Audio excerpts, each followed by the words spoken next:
let's just say Bob is 62 and he wants to collect his Social Security benefit. He could receive $1,200 starting in January.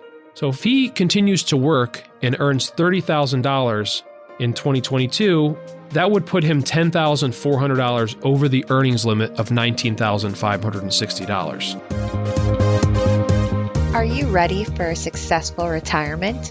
We're addressing the topics facing today's retirees. Welcome to Retire with Ryan. Now here's your host, Ryan Morrissey.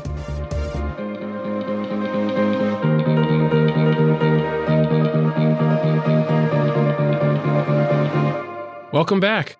This week, we're tackling another listener question. And as a reminder, if you do have a listener question you'd like to have considered for a future episode, you can go to retirewithryan.com and click on the contact form where you can enter your listener question. And I received a listener question that was asking about working and collecting Social Security and how working would impact Social Security. They had read that there was a limit to how much money they could earn and collect their Social Security benefits. So this week, I'm going to go over collecting Social Security and working, and specifically 7 things that you should know about if you're going to collect your Social Security benefit and continue to work. So just a recap of how Social Security works, you can collect your benefit as early as 62 or wait until 70. And it's generally recommended that you should apply for your Social Security benefit 3 months before you would like it to start. So if you wanted your benefit to start at 62, you'd want to apply at 61 and 9 months, or at 70 at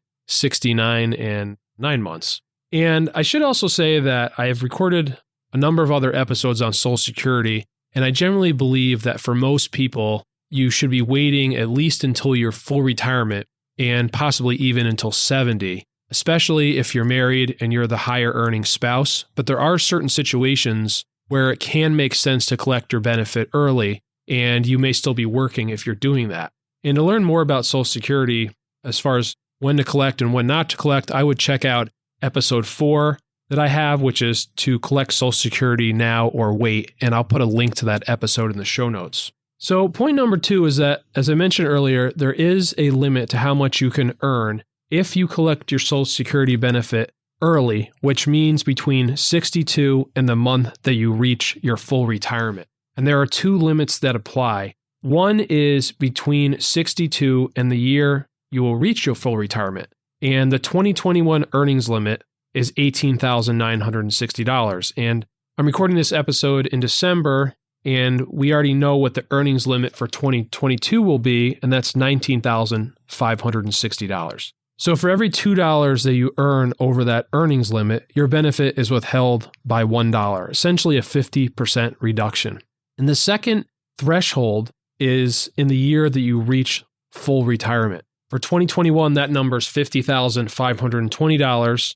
And for 2022, that number will be $51,960. And for this earnings limit, this is for the year that you'll reach full retirement, your benefit is reduced $1 for every $3 that you earn over that limit. So essentially a 1/3 reduction.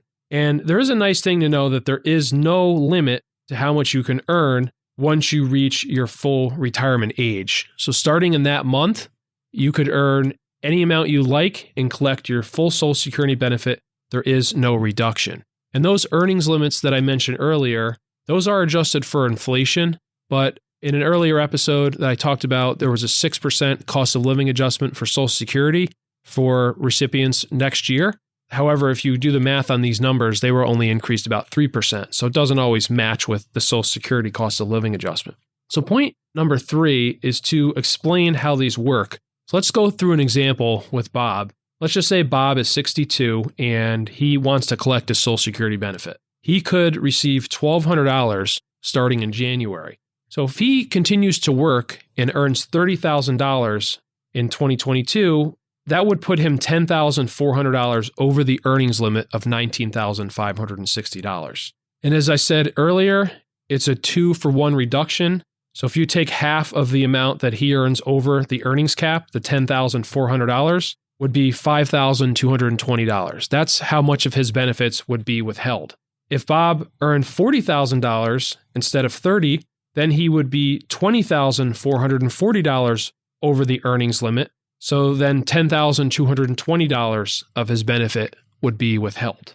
Now, the way this works mechanically is that Social Security will begin withholding payments in January, and they will continue withholding payments until they withhold the amount that you were supposed to have withheld. So in Bob's case, he's supposed to have, let's just say he does earn $40,000 and he lets Social Security know that. He's supposed to have withheld $10,220. So if you divide that by 1,200, his expected Social Security payment, that gives you 8.5. That means he's supposed to have 8.5 months of payments withheld. But Social Security doesn't withhold half payments or partial payments. They only withhold full payments. So they would actually withhold 9 months of payments. So for 9 months, Bob wouldn't receive his $1,200.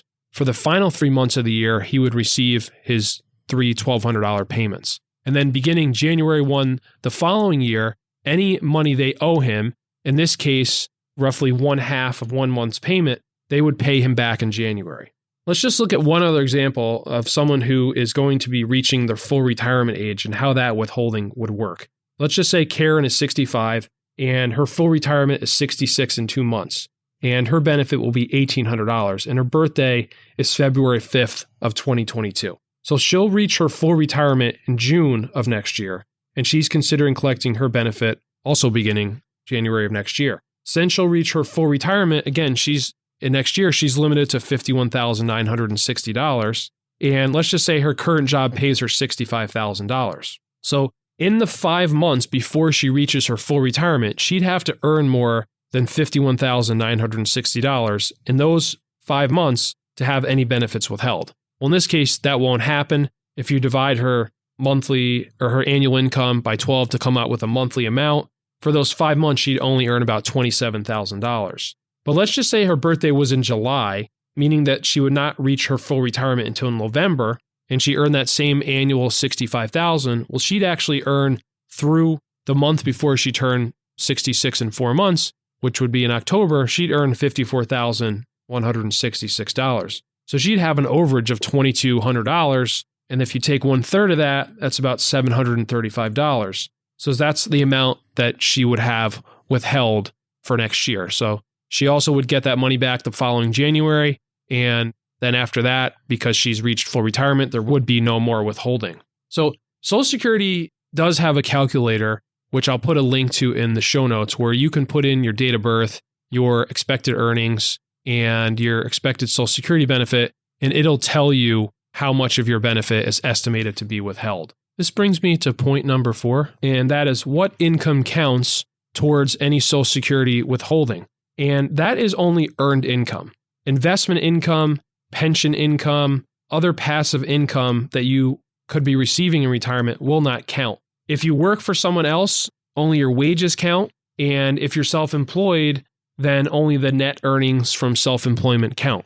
And any contributions that you make to a pension or retirement plan will be counted if it is included in your gross wages, meaning if you're putting money into a 401k and this is reducing your net pay, you won't pay tax on that money, but that will count for Social Security withholding. And if you have a spouse or any children who are collecting off of your benefit and you earn over the earnings limit, then any benefits that are withheld for you will also be withheld for anyone who's collecting off of your benefit as well. And any work outside of the U.S. must also be reported so that it can be decided if this will count as a reduction in your benefits, and you do that by notifying the U.S. Embassy, Consulate, or Social Security offices. And if you do keep working and collecting Social Security, it is possible that your benefit could be recalculated higher. If you're replacing some years of lower earnings with higher earnings, then these calculations will be made automatically and any adjustments in your benefits will occur. Point number 5 is that there is a special earnings rule for the first year that you retire. So if someone retires mid-year and they have already earned more than the annual earnings limit, under this rule, they can get a full Social Security check for any whole month after they're retired, regardless of their earnings. And for anything after that, the usual earnings limits will apply. So let's just say Jim is going to retire July of next year, and he'll be 64 years old. And he will have earned $80,000 through July.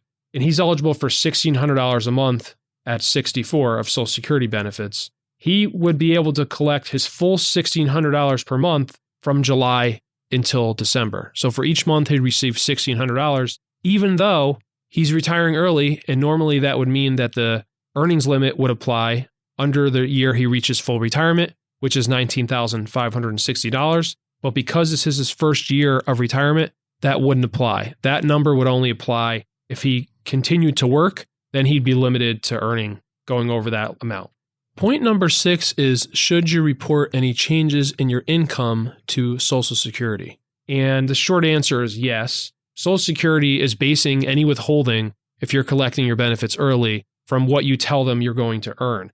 If you don't tell them you're going to earn anything and you do earn something, then you definitely want to tell them so they can adjust your payments, because what will happen is they'll stop your payments if they find out that you owe them money, and they'll withhold them as long as it takes for them to correct this amount, or you could end up owing the money back to them, and this could create a bad situation. So the best thing is to inform them of any changes that are occurring with your income, if your income is expected to go up or down, if you are collecting your Social Security benefits early. And the best way is to give them a phone call. Point number 7 is, let's say you do collect your Social Security benefits early and you are working and you are having money withheld. You're wondering, is this money lost? Is this gone? Well, no, it isn't. It will be paid back to you once you reach full retirement. However, it's most likely not going to be as much had you just waited until your full retirement to collect your benefits. So if you can, it definitely makes more sense to wait until full retirement to collect your benefits. But if you do have to work and collect your benefits, or if it just makes sense, then just be aware of how working will affect your benefits. I'll put a link in the show notes as well to a PDF that Social Security has that's titled How Work Affects Your Benefits, where you can find much of this information that we've gone over. So I hope this episode was helpful to you on working and collecting Social Security. If you are looking to learn more about Social Security, I suggest you check out some of my other episodes on Social Security, which I'll also put a link in the show notes. Have a great week, and I look forward to talking with you next Wednesday. Take care.